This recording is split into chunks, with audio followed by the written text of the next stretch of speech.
Machine gun.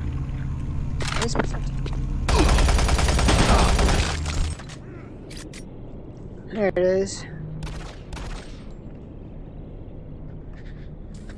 I don't ever have to turn my back on the action like I would have to, or snap out of the action like I would have to if I was snap turning.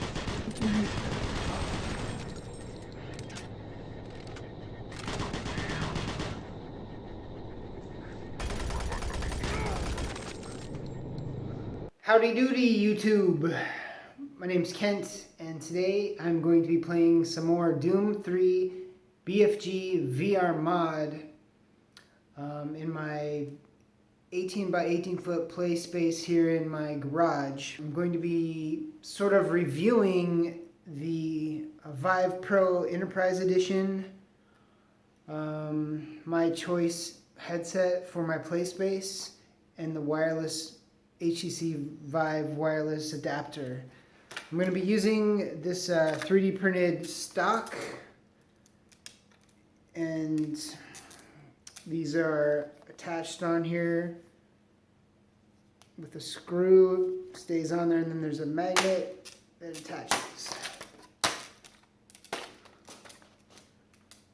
Also going to be playing using the new advanced settings 3.0, which allows for manual redirective walking for pretty much any game. Alright, let's go. You gotta push a button on the battery to start it up, and then it will connect to your PC. Hold down the Steam button and it will start up Steam VR. The thing I don't like about these blue Enterprise controllers is I push the Steam button, they don't start like the old black ones. You gotta hold it for a second, which is kind of annoying. I had the TPcast wireless adapter on my original Vive before I upgraded to this one. I was having a lot of tracking hiccups in this big space. Vive, HTC Vive Tracking 1.0 is really only good for 15 by 15 foot, but I was stretching it out to be about 18 by 18 foot, so I was having a lot of tracking hiccups, which is why I decided to upgrade to the Enterprise Edition, which I bought on eBay, used $1,100 after shipping, I believe. I've had it now for about 4 months, my early Christmas present. I know it's a ton of money, but the tracking fidelity is way improved. You can only use 2 version 1 lighthouses in a play space, but you can use 4 version 2 lighthouses in a space, possibly more in the future. With 2 version 2 lighthouses, you can have a 20 by 20 play space. With 4 version 2 lighthouses, you can have up to a 32 foot by 32 foot play space. And with version 1 lighthouses, you can have a 15 by 15 foot play space. Original HTC Vive gear doesn't work with version 2 lighthouses, but Vive Pro and Pro controllers work with both lighthouse versions. The Vive Pro headset was released on January 2018 for $700 for just the head-mounted display. Version 2 lighthouses were released in April of 2018, only available in an enterprise pack with the Vive Pro HMD and Pro controllers, and for the cost of $1,400. Currently, the only way to buy version 2 lighthouses is in that enterprise pack, and it's still $1,400. Version 2 lighthouses still need a sync cord connecting them if they cannot see each other. The Vive Pro's vertical resolution is 1600 compared to 1200 of the original Vive. The Vive Pro has a clearer picture, it has less screen door effect, and small details in the game are more visible. The Vive Pro and the Vive weigh about the same, of 1 pound 12 ounces. The Vive Pro, for me, is less comfortable than the original Vive, because the inside of the lenses rest on my big nose when I set my IPD correctly to 64.5. So what I do is I turn out the IPD to like 68 or 69. This moves the lenses outwards and it alleviates the pressure from the lenses on my nose, but then I have kind of eye strain because the IPD is too far out. But because I move the IPD out further, I get a little bit more field of view, so it's kind of a trade-off. I don't think the lenses would bump my nose at all if I stayed with the default thick foam face insert that they have by default in the Vive Pro, but I replaced it with a pleather one, a 10 millimeter pleather foam insert made by VR Cover, so that makes it even closer to my face for a wider field of view, but also it makes it easier to wipe off the sweat, and it doesn't absorb sweat, and then cat hair doesn't get stuck in it and tickle my nose. And with my original Vive, I put a 6 millimeter pleather foam insert in it, but those lenses didn't rest on my nose at my correct IPD. This is the Deluxe audio strap on the original HTC Vive. The original HTC Vive just came with like a stretchy fabric strap and 2 earbuds. This Deluxe audio strap is a $100 add-on, so then you have your earphones on here all the time. And this is the knob on the back to tighten and loosen it. But it also, without touching the knob at all, is spring-loaded. So it has springs here. And it's very easy to get off and on with one hand. Alright, so you tighten it with the knob, and now it'll loosen and you pull it off, put it on, and it's back on. And when you hold it like this, it's fine. It doesn't rock forward and cut your finger off. I'll show you what I mean. The Vive Pro, when you hold it like this, or maybe too far, the weight will fall forward on your finger, and this sharp edge falls forward, and we're just holding it forward like this, it just digs into your finger. This sharp little edge here in the front, it's very sharp. And if you get your nose here and you rake the bottom of your nose on that, it'll hurt.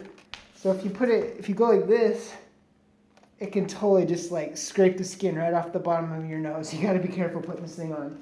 I took the little nose rubber flap off, but even with the little rubber flap here, the light blocking nose flap, it still scratches your nose. The nose flap does block more light than the one on the original Vive, but it's also more obtrusive and always leaves these marks on my nose. So the way you put this on is they tell you you're supposed to rock it up like this and, and pinch your finger. Put it on like this. Ow, I scratched my nose a little bit on that sharp edge. Be real careful to not scratch your nose. Rock it forward, pull it down, and then tighten it. Now if you want to get it off, you can get it off sort of, but there's no springs in here to help get it off, so it's much easier just to loosen it first before you take it off. And then you put it on, it's loose, you got to tighten it back up. So it's another step for taking it off and on. There is the volume rocker. There is the microphone mute button. I guess this has 2 microphones on it, but the mic actually sounds a little worse with the sounds than the original Vive mic. I just wish they would have put the higher resolution screen and the tracking ability into original Vive body and Deluxe audio strap. That would have been preferred. The Vive Pro also has volume buttons on one of the headphones and then a mic mute button on the other headphone. And I never use these, and they just add more weight and more expense. Not to mention the 2 front cameras that I never use, adding more weight and more expense. It's really easy just to hit the Steam button on the controller and point at the volume in your menu that pops up in VR and turn it down with a laser pointer on the end of your controller. Muting the mic is a little bit harder, I guess, because you got to have OpenVR advanced settings plugin, then you can go into the menu and mute the mic like that. The muting the mic button could be handy, but I just end up accidentally muting it, and then I'm like, why can't anybody hear me? And I don't even realize that it's muted. The camera's on the front. I never use the pass-through. I never used the pass-through on the original Vive with just the one camera. It looks kind of cool, but it doesn't seem stereoscopic. It seems the same as it did on the original Vive. But it seems extra laggy when I'm doing it over the wireless connection. And still my hands, they don't line up exactly with where they are in real life. The controller that I'm holding on the pass-through camera doesn't line up exactly with where the controller is. It's like it's not exactly the right size. I don't really think they're using 2 cameras yet. Maybe they will in the future. But it's already laggy and not exactly stereoscopic accurate with like where my controllers are in the camera and where they are in real life or in VR life. So both the Vive and the Vive Pro can work with your cell phone, so you can get calls while you're in a game or you can get notifications while you're in a game. It is a pain in the butt to connect it though. You have to get the Vive app on your phone, and every time that you want to connect it, you got to start the app up on your phone, and then you got to go to the Vive application on your PC and connect it there, and then you can answer calls while you're in a game and see notifications while you're playing a VR game. So the official HTC Vive wireless adapter was released on September 24th, 2018. The TPcast wireless adapter came out over a year before that, and I got the TPcast for my original Vive about 10 months before this one came out. The TPcast wireless adapter doesn't work with the Vive Pro. The TPcast and the HTC wireless adapter are both $300, but if you want it to work with your Vive Pro, you have to get the HTC wireless adapter for $360. And then it comes with an extra adapter. So over the course of the year, I had a lot of issues getting my TPcast to connect. And then finally, about 11 months after getting it, I couldn't get it to connect anymore. And I sent it in for warranty service, and it took them 4 months and a lot of nagging from me, and they finally sent me a completely different refurbished one. So for the 11 months that I used it, it worked great once I got it connected. But now using HTC's wireless adapter for 4 months, I'm having all sorts of disconnection issues. It connects fine all the time, but a lot of times while I'm playing, one of my controllers will disconnect, or the headset will just stop tracking. This causes me to have to restart my game, restart Steam VR. If I'm playing multiplayer, I lose my mic, and we have to restart our game there. So it's been pretty frustrating. It doesn't happen every time I play. Well, it does happen at least once in every 2-hour session. I will have to restart everything, and then it's really inconvenient, especially when you're in a game and you're like almost gonna win and then you don't because your headset, when your controller stops working or something. And it's been doing this ever since I got it, ever since it was new. I've read about other people on forums having the same issues. Also, I am very, very disappointed with the microphone quality of the Vive Pro when using HTC's wireless adapter. It sounds crackly and bad. Sounds like a bad wireless connection. The microphone sounds way better when using the TPcast once you get the microphone working, which will probably require you to disassemble it, update the firmware on the micro SD card, and all that good stuff. The battery on HTC's adapter, wireless adapter, will last about 2, maybe 2.5 hours on the Vive Pro. TPcast's bigger battery will last about 5 hours. But I like HTC's smaller battery. It doesn't flop around all over the place. I don't have to tie it to my leg. It has a belt clip, which makes it a lot easier to get off and on.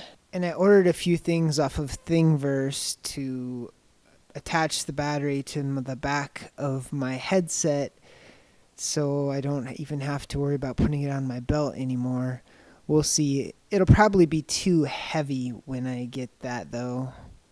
So it's been rumored that you can hot swap the batteries while playing VR, in a VR game. And it's true that you can pull out the battery and put a new battery in, and the controllers will come back, the tracking will come back, the visuals will come back.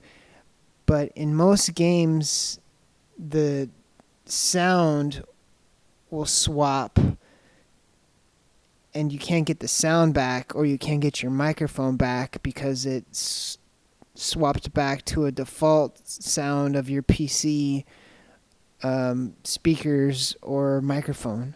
So you pretty much always have to restart the game if your battery dies or if you're swapping batteries. If you're using HTC's wireless adapter and you want your lighthouses to turn off and on automatically, then you will still need to have your breakout box plugged in. I've learned that Wi-Fi can conflict with the wireless signal of both of the VR wireless adapters. So it's best to plug your PC directly into your router if you can. TPcast comes with its own router that needs to be plugged into your PC's Ethernet port. So I ended up buying another PCIe network card to have a second Ethernet port so I could wire my PC directly into the internet. So the burning question, was it worth it to upgrade to the Vive Pro with version 2 lighthouses and the official HTC wireless adapter? Barely. It was barely worth it. Even in my 18 by 18 foot space, my huge space, it was barely worth it. We're talking $1,760 compared to $900. Of course, I didn't pay full price. I got stuff on eBay. The clear picture is nice. The better tracking is even better. That's the main reason I upgraded. I fought with it for almost 4 months and finally decided to cave and buy that used Enterprise edition on eBay. I guess it all depends on how much money you have. I can still use my Vive with the TPcast. It's nice to have 2 headsets now. I have one in the spare bedroom upstairs for guests and for my wife. I can still use it, but every time I go up there, I'm more hindered by the space than I am by the headset. I kind of feel claustrophobic in a 10 by 10 play space after getting used to the garage. I don't mind using the original Vive upstairs for like a sit-down experience or for developing. I do think they are charging too much for the Enterprise Edition. So a wireless Enterprise Edition is basically twice as expensive as a wireless original Vive with the Deluxe audio strap. And it's not twice the experience. It's not twice as good. It's not twice the resolution. It's not twice the tracking area. It's not twice as light. It's not twice as comfortable. It shouldn't be twice as much. The prices will go down. When the Vive first came out, it was $800 without the Deluxe audio strap. So the price will come down on this, hopefully. I think it's the best headset currently on the market, and it ought to be for as much as they're charging. I recently sold a Pimax 5K Plus. I wasn't happy with it, and I lost about $93 after selling it on eBay. After selling it for $50 more than what I bought it for after all the fees and stuff. That's about how much I would have lost if I returned it, and I would have rather returned it, but I couldn't get a hold of anybody at Pimax for a couple weeks. Well, I got a hold of the head of the US branch on LinkedIn, and he basically said he couldn't help me and that I had to keep trying on the website, and he couldn't give me any contacts to try. I couldn't find out if Pimax does returns if there's no defects to the headset. I just decided to sell it on eBay, and I hope the person that bought it likes it. So as I said in the beginning of the video, OpenVR Advanced Settings plugin 3.0.1 just released, and I'm using it to play this game and a lot of other games. It's awesome. I've always used it in the past to fix my floor or to turn on my chaperone earlier, or just to keep my chaperone on all the time so I don't run into walls. But now they've added a feature to allow for snap turn, and this basically allows you to add snap turning in games that don't have it. If you watch my other videos, you know that I like to play games by basically running corner to corner in my garage, turning the space around me, and then running back the other way, as opposed to using artificial modes of locomotion. It just adds a lot of immersion for me.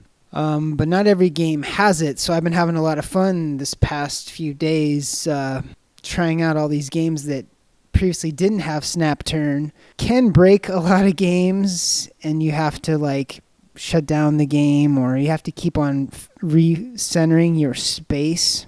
But every time I snap turn, it kind of feels like, well, it's a snap turn. It pops me out of the action. It blinds me it makes me automatically face a new direction all of a sudden, and it's kind of discombobulating. So what this has is space turn, which allows the player to basically have manual redirective walking if you have a big enough space.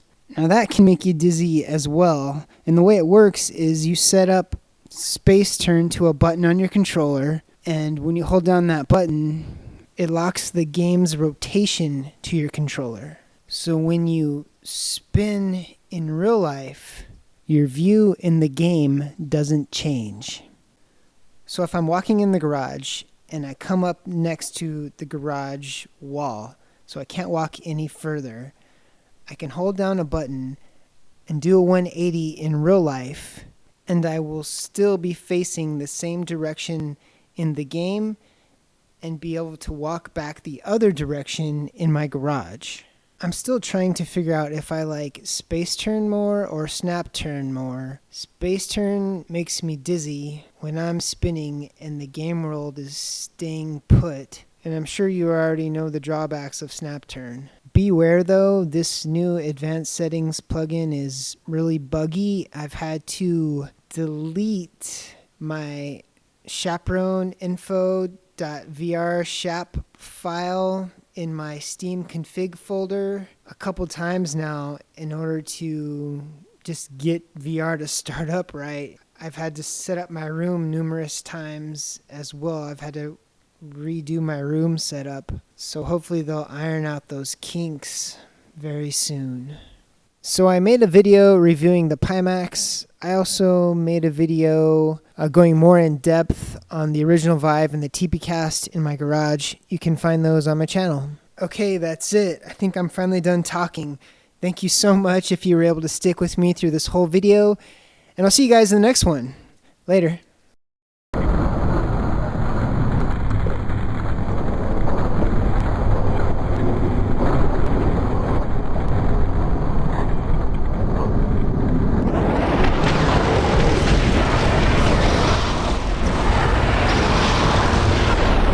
Rocket launcher.